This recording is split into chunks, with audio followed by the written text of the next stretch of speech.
semua wanita iri melihatmu.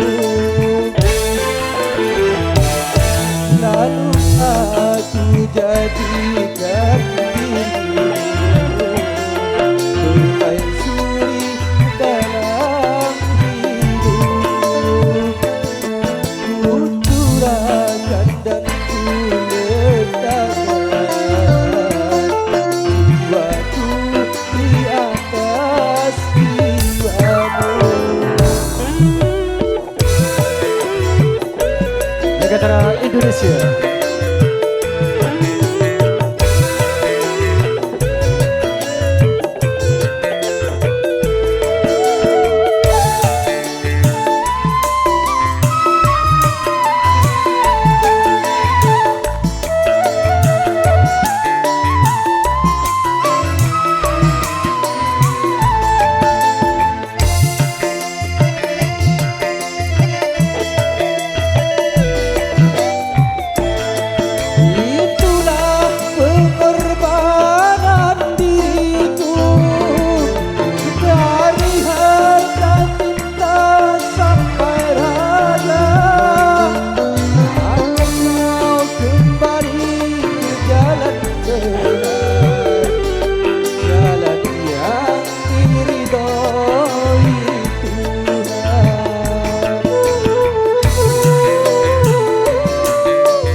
Bergoyang kembali.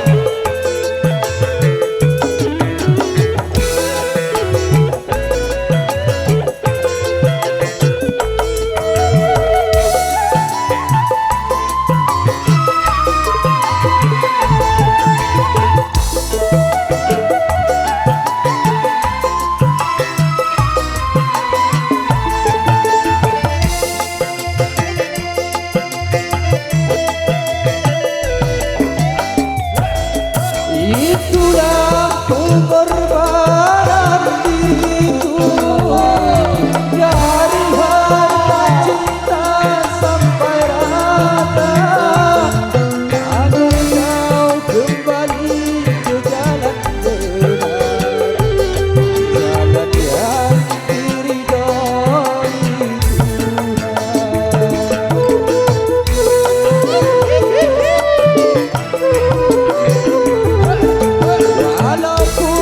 ayah serta ibuku tak merestui aku denganmu.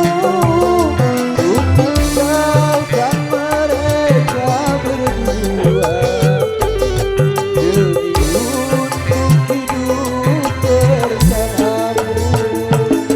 Tapi mengapakah kini engkau pergi dari bersama lagi?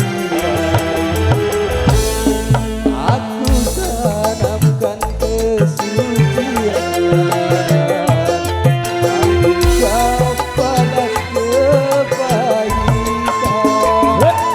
Ku angkat dari lumpur yang indah, mengapa harus hitam lagi? Oke, baik, sekali informasi waktu menjelang azan asar akan segera tiba untuk